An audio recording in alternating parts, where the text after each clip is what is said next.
Good morning again. I am back, you guys. I just took another video.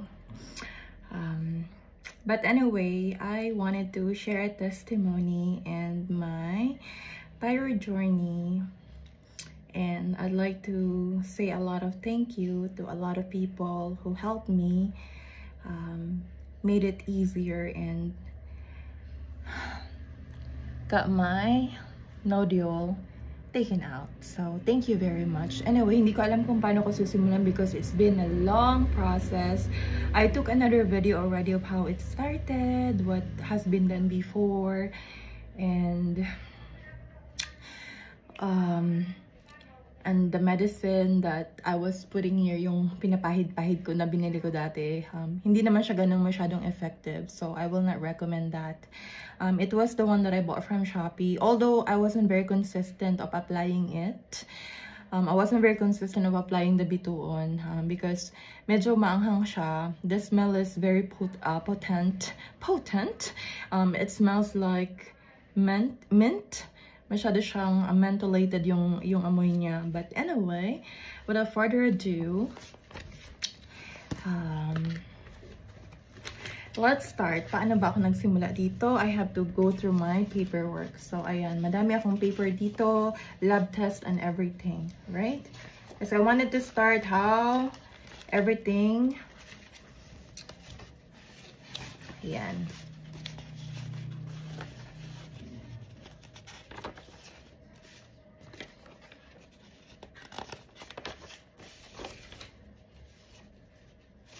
Okay, hanapin natin. Anyway, ito yung mga paperwork na this is all the results, statement of accounts, and many more. Ayan. I also went to Health the other day because I had to check my status, which I'm very glad it's still active. So that I'm thankful. And then my beneficiary, Nathan, yung anak ko. So, ayan. Okay, let's start. Anong petsa ito? Okay. Kailan ako nagsimula ng journey ko?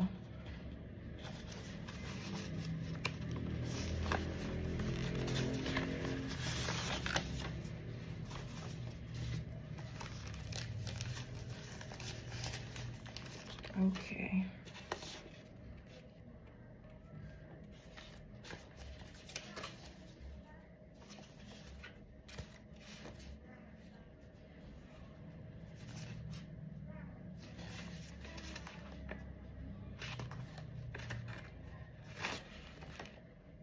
Okay, so my journey started in August this year.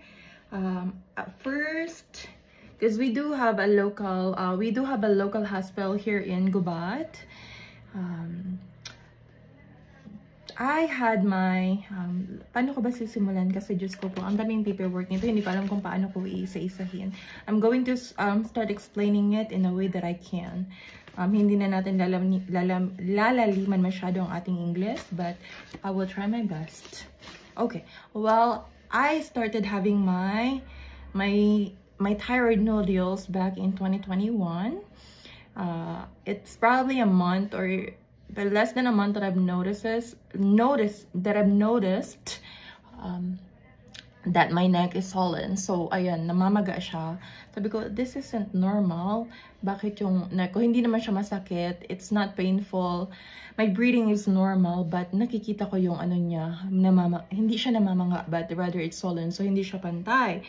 So then I decided to consult, I think it's an ENT, something like that, in Florida. Nakalimutan ko na yung pangalan ng doctor, but we went there and then they checked everything and they said no, hindi naman siya cancerous, it's benign. So they took it out and I saw the flood. It's, you know, it doesn't have any it doesn't have mass. It's completely fluid and liquid. So ayun, naalis na siya and everything. There was no follow-up visit, wala ding recommendation for medicine. They just simply took out the fluid out of my thyroid. Kasi diba, the thyroid looks like a butterfly. Here's, para siyang pakpak, diba? It looks like a wings, like here and here. So I have my right thyroid and then my left thyroid. So here, ganito to. So imagine this as a butterfly, right? So right butterfly, right wing and left wing, right? So the left wing of my butterfly here of my thyroid, okay, it's normal. It's not excreting fluid or whatever. On the other side of it, on the right side, there is, okay, the power went off, but anyway, on the right side of it, there is there's a fluid na namumuo dito sa right side. So it's like a butterfly nga, diba? So yung tawag dito, yung ginawa kong procedure, they just took the fluid out of it. And then 21, 22, 23, and then 2024 when it came back again, right? So 2024 when everything came back, right? So it was around summer. Napansin ko siya pag medyo tag-init, whenever the weather is getting warmer, doon siya medyo nagsusolan. Maybe, I don't know, it's something to do with the weather perhaps. But anyway, bumalik siya ng mga June last year. I think, yeah, or spring to summer weather. Spring to summer 2024. Hindi ko alam kung bakit bumalik siya ulit. I've noticed that it's starting to swell again. That was the time that I was also so very stressed. I was so stressed of so many things. I was about to travel to the Philippines because of my son's graduation. That was also the same time that I was moving to the house. So madami. There's a lot of different things that was going on to me at the same time. So there's a lot of things that's happening to me all over the place. So yun na yun. But anyway, so yun nga, so I had to have it checked. So pumunta na naman ako doon I went to Health Partners. So I went to Health Partners in Arden Hills kasi I had to check the size of it. So they had an ultrasound. So yun, binigay sa akin yung size nito. Mukhang yung itsura niya is the same as it was before in 2021 na wala namang mass. It was just fluid. So fluid lang yung laman niya naman. So they recommended me again to go to Region Hospital. So I went to Region Hospital in Minnesota, and then that's where they conducted the procedure. So I'm doing all my doctor's appointment just by myself. Wala akong kasama. I drive myself going to the hospital. I drive myself going there and drive myself going home. And it doesn't matter if there is, kasi sabi nila it's not a major surgery. Everything is minor. So it's not that, hindi naman siya gaanon kadelikado na kailangan ko ng maraming bantay, right? But anyway, so yun. So yun na nga. So dun sa Regions Hospital ako, that was the very last time na doon sa Minnesota that I had the procedure done. Regions Hospital, that they took it out. So Region Hospital, I had a lot of different experience there with going there. So it was June 17, 2024. Yeah, June 17, 2024 that I went to Regions Hospital. Ang ganda, maganda. The Regions Hospital is super beautiful. There's a lot of paintings hanging on the wall. There's a lot of different children's painting that I thought to myself that one day, sana yung painting, yung mga drawing ko, kahit hindi gaanon kaganda, is masabi dun sa Region Hospital. That's one of my dreams before. Diba? Because it reminded me of St. Jude, the Father of Hope. Kung ano-anong naiisip ko. But anyway, my intentions are pure. Yun lang naman ang gusto kong sabihin. But anyway, Regions Hospital is very beautiful. Malinis. There's a lot of different, it's a variety of different culture, different walks of life, different people, different patients, different health practitioners from all over the world. So, yun na nga.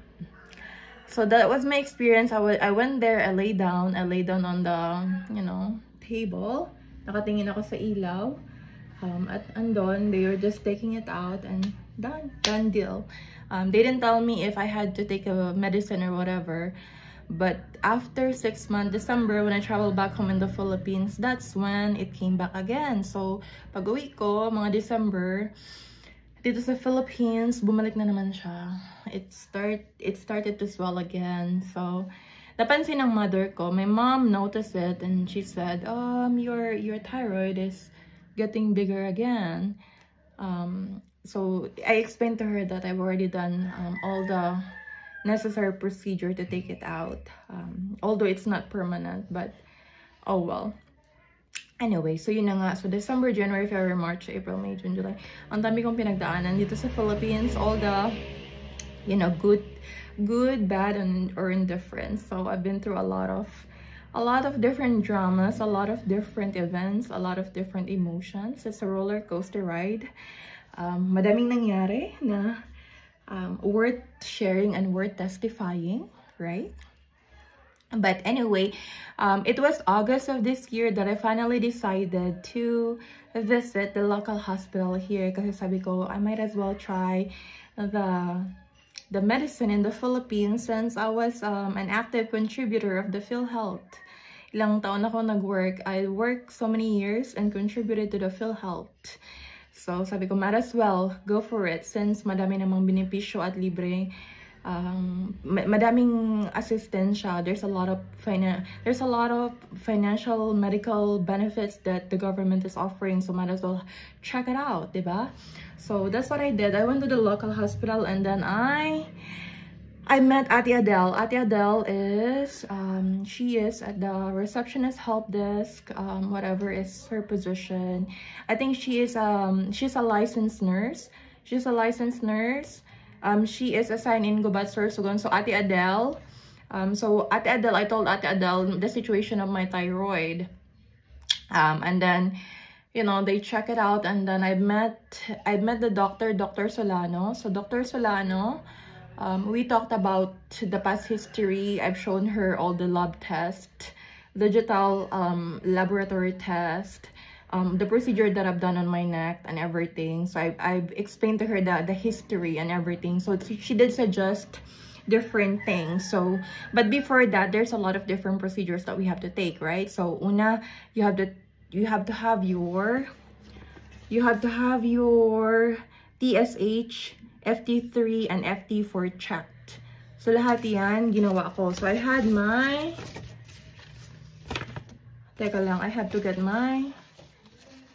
have to get the result for the sake of accurate reporting.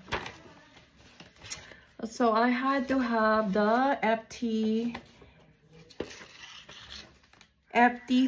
FT4, and TSH check. So everything came out normal. Lahat naman sila normal. Wala namang something to worry about, right? And then there's also blood tests, creatinine. So, within normal range naman siya. Kasi so, the normal range for creatinine is 60 to 124. Right? UMOL per liter, I think. I don't know how to read medical words, but 60 to 124 is the normal range. So, my result is within normal. So, okay naman siya. And then, so, pag tapos ka na ng CREA or creatinine test, that's when you can go and have ultrasound or CT scan. So, nag-CT scan na nga ako. And then, ano ba to?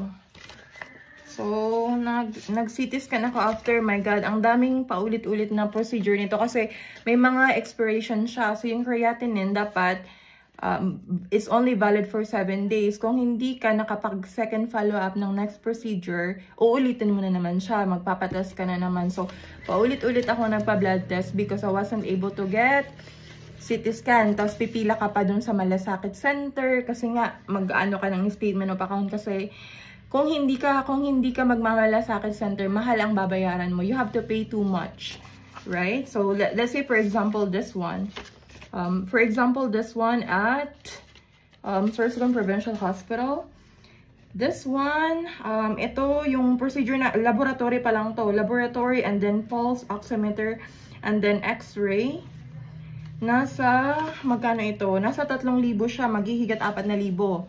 But, you know, since you're a PhilHealth contributor and then qualified naman ako because I'm a solo parent at wala akong work, it was settled. So, wala akong binayaran. So, laboratory test, blood test, it's settled. Wala akong binayaran, zero payment. So that, I am thankful. So maraming salamat po, gobyerno ng Pilipinas. Ayan. And the next, we have, I have the next procedure. It was done on September.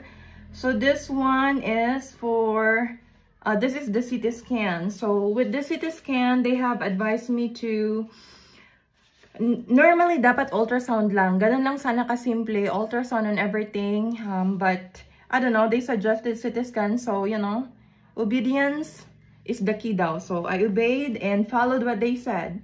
So they had a CT scan of my neck, right? So according to the CT scan, it's, you know, it's, hindi ko alam bakit nilagay cystic mass right there. But anyway, iba kasi yung result na binigay sa akin before. But anyway, I'll take your word for it. So ito na nga, I had everything. I had my digital copy of the result at Health Partners and Region Hospital. And I also have the paperwork copy at Sorsogon Provincial Hospital. So this alone is 8,000. So 8,000 din to. So 8,000 ang bayad ng CT scan. But then again, since I'm solo parent, it is covered. So settled. Wala akong binayaran. CT scan, zero payment. 8,000 pesos yan. Wala, libre, zero ang binayad ko. Ayan. So, tapos, after that, by the way, so yung ginawa ko, since hindi lahat libre, you have to pay for pamasahe, you had to do some consultation. I also went to private hospital because I had to consult the doctor and everything for second opinion and everything. So yun na nga. So after everything, after all the tests that was conducted at the hospital, Sorsogon Hospital, and then Gubat District Hospital, maraming salamat po sa inyo. Thank you for your patience, Ate Adele, Dr. Solano, Dr. Gapayaw, at lahat ng na-meet ko sa provincial at Gubat District Hospital. Thank you for all your help and your assistance to get everything done. So maraming salamat sa libreng benepisyo. Tapos, ayun, because of that, since hindi lahat libre, not everything is free, humingi ako ng assistance from the local government. So, binigyan ako ng 3,000 dito sa aming barangay. It's because I'm a solo parent. And then, binigyan din ako ng 3,000 sa munisipyo. So, 6,000 lahat yung nakuha kong pera. So, I received 6,000 cash. And yung gamot pa lang, para gamitin sa CT scan, nasa 2,000 na plus medicine and everything. Pero hindi ko nagamit. So, the medicine is still here. Wait, kukunin ko lang. Eto. So, binili ko to. Ang dami ko ditong mga na gagamitin sana to sa procedure for the CT scan. So, I have everything here. So, this medicine here, it's called Scanlux, Lopamidol. So, this one, nasa 2,000 din ito. 2,000. Pero hindi ko nagamit kasi sabi ko hindi ko naman kailangan. I refuse using it sa katawan ko kasi hindi ko alam kung baka magka-allergy ako. At karapatan niyo yan bilang pasyente. If you don't want, you can refuse it. Hindi lahat ng ina-advise, kuha ka lang ng kuha. Sometimes you have to think of what's good for you.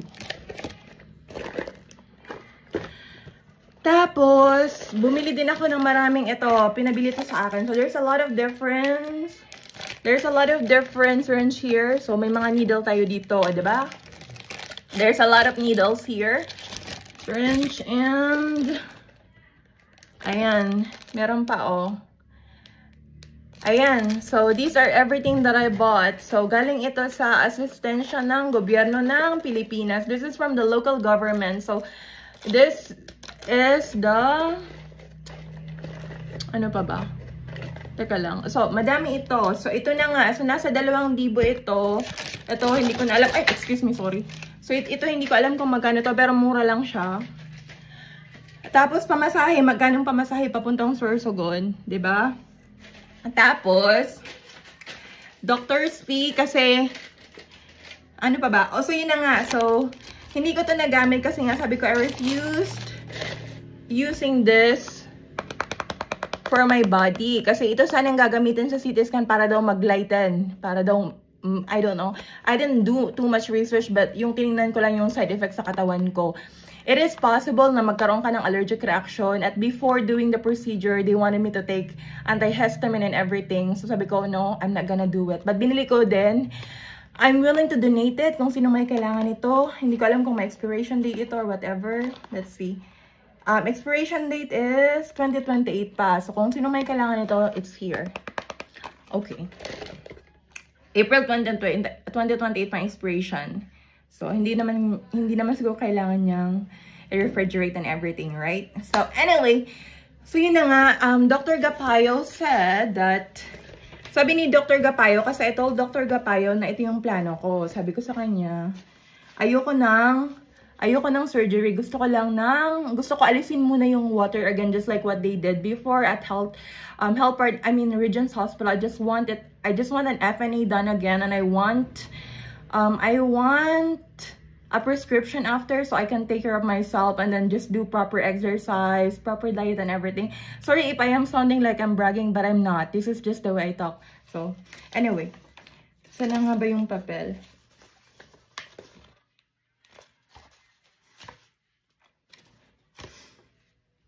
Sana nga ba?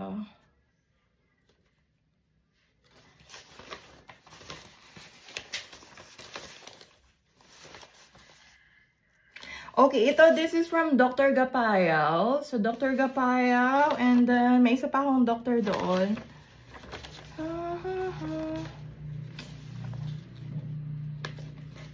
Ayan. So, in other words, to cut the story short, hindi ako nagpa-opera, diba? For so many different reasons. I don't want the other part of my thyroid taken out. Kasi you're going to do thyroidectomy. I don't know if that's the proper medical term. It's removing the thyroid completely out of you. So, isa na lang ang matitira. And that I'm not ready yet. So, yun na nga. So, sabi sa akin ng isang doktor doon, pumunta daw ako sa Metro Health. So sabi nila, punta daw ako ng Metro Health, right? Tapos, pagdating ko dun sa Metro Health, hindi siguro, I don't know if I supposed to met an ENT there.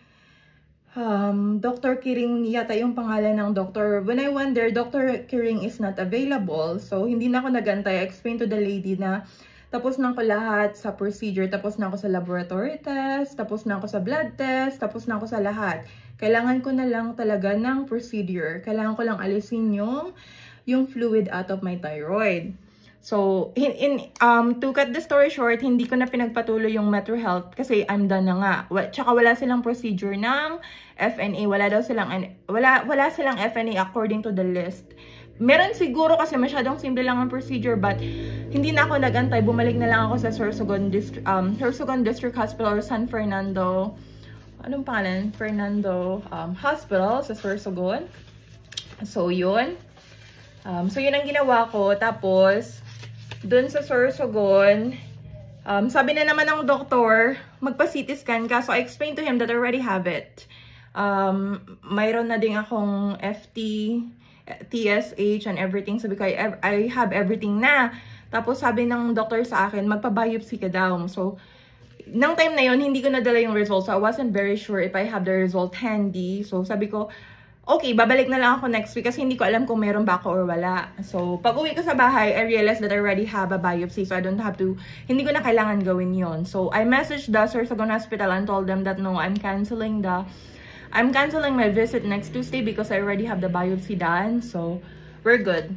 So, yung ginawa ko, kasi I asked my best friend. So, I told my best friend, Micaela, about my thyroid. And my best friend told me to just go to Sorsogon.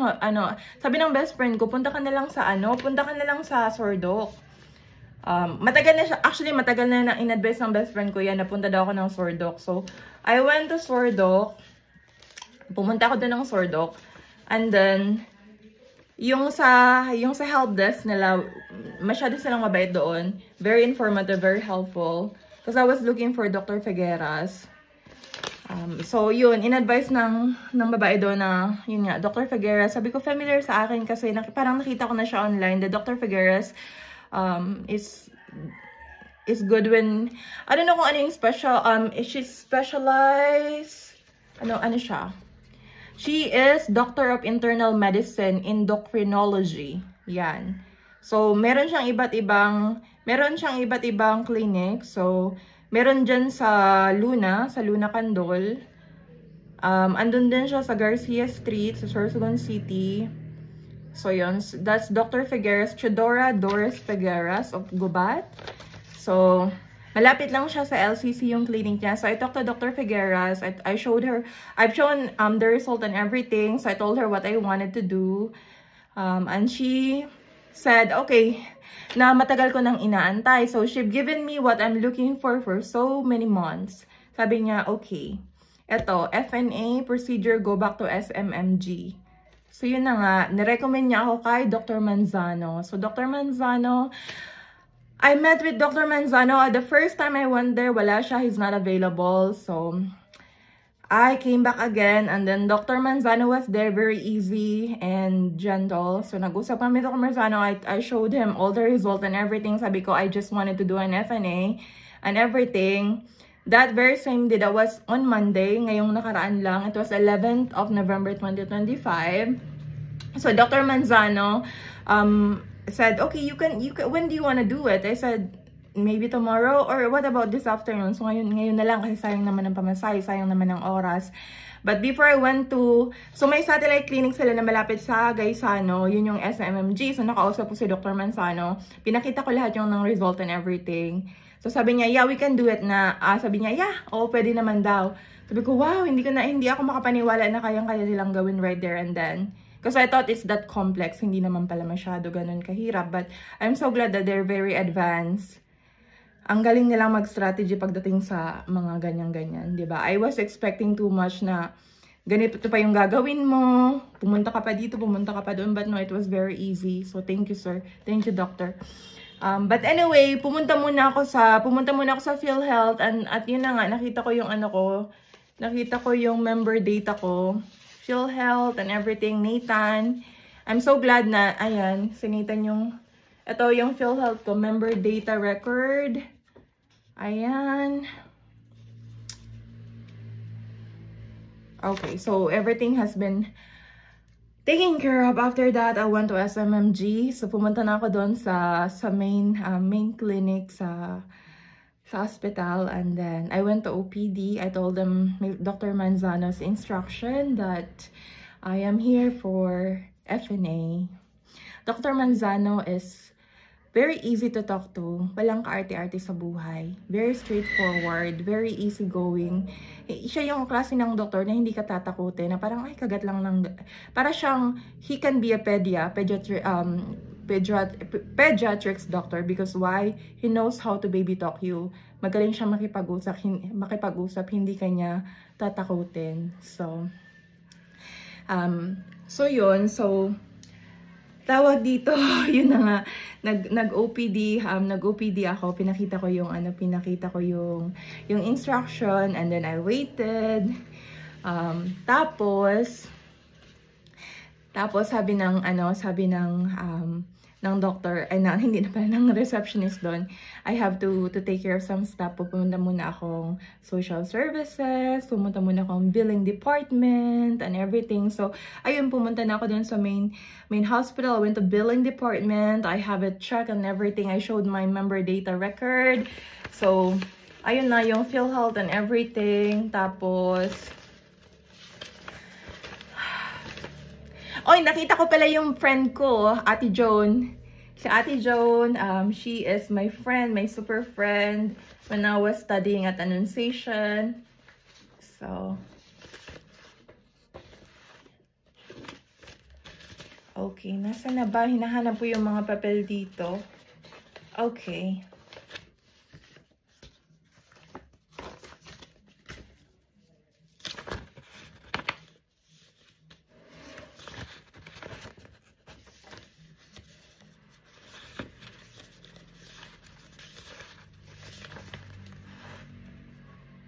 Okay.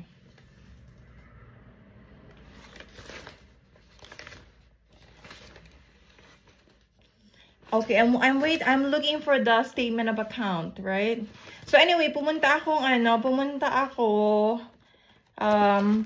dun sa my social services at may nakita din akong kabarangay ko. May nakita akong kabarangay ko doon sa OPD. So, oh well. Nasaan na nga ba yun? Okay. Statement of account. Diba? Ang dami kong paper dito, oh. Oh, ito. Ito, okay. Ito, so ito na nga, aspiration, ito yung final diagnosis, it's aspiration, injection, localization device, imaging supervision, and interpretation. So, ito na nga, nag-FNA na tayo. That was on the 11th of November, 2025. Ayan, may patient ID na tayo. Tapos, ayan. Tingnan natin. Okay.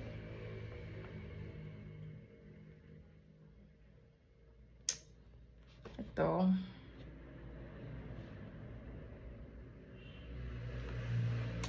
So, ayan, because of that, we didn't pay anything. So, ayan. Okay naman. So, as far as the health benefits, cover naman tayo. So, thank you, Father God, for this. Maraming salamat po. That I didn't have to pay anything except that I had to pay 3,000 lang. 3,000 ang binayad ko sa OPD. So, I paid cash 3,000 at OPD. So, the receptionist asked for 3,000. So anyway, nakalagay na dito na may doctor's fee, but I had to pay extra 3,000. I think it's, I don't know what that is for. Maybe it's additional doctor's fee. But anyway, so pumunta na din ako doon sa clinic to ask for the receipt. They're not available, but that's okay. So overall, yung nagastos ko, mga less than 10,000 naman, lahat-lahat. Pamasahe, doctor's fee, my time, hindi naman siguro nag 10,000. Siguro mga estimated nasa 7 hanggang 8,000 cash. Gamit ang assistance ng government. Tapos yung extra galing din out of the pocket money from me. Tapos yung kinover ng government, ay my God, ang laki ng cover ng gobyerno, siguro nasa mga mahigit 20,000 yung cover ng government. So i-summarize natin lahat, 8 times 2, 16,000. Nasa 20K naman yung libre natin. So 20,000 yung mga libreng covered and settled ng government. So that's the benefit of being a contributor of PhilHealth.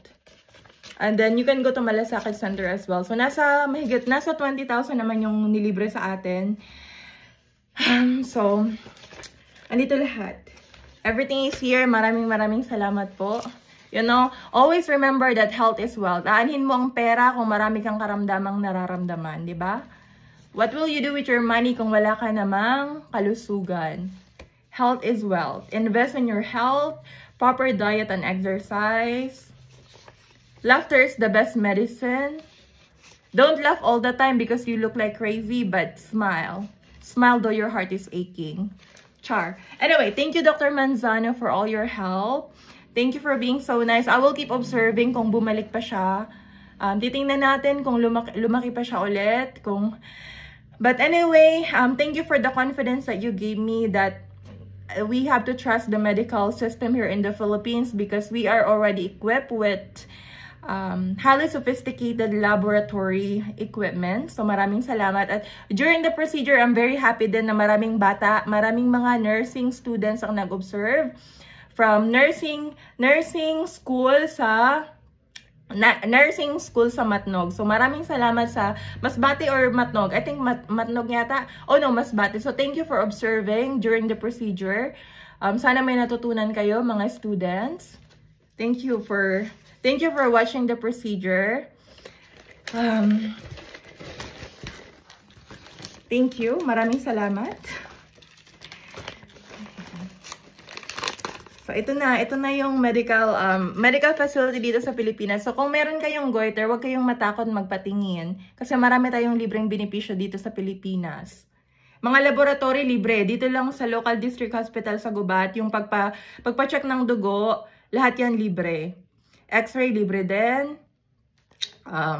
May mga, tawag dito, saan ba? Kahit doon sa, tawag dito sa Sorsogon, kailangan mo lang na maraming pasensya kasi pabalik-balik ka. Kailangan mo ng tiyaga, pasensya. At, yun, determination na kailangan mo siyang, what's the right word I'm looking for? Just be patient. Yun na lang. Yan. Ito nga pala yung nakuhang dugo sa neck ko. This is what they took out of my neck. Diba? Ang daming dugo. Ayan. Yan. Ito, ganito kadami yung dugo na nakuha sa neck ko. Ayan. Ayan, oh, look. Alright. Okay.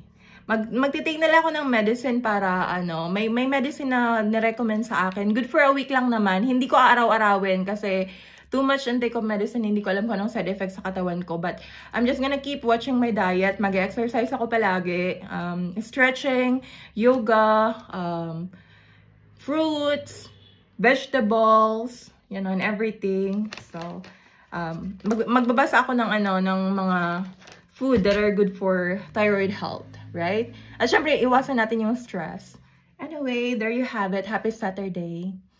Thank you. I hope you followed my thyroid journey. Salamat sa pagsubaybay. At maraming salamat sa tumulong.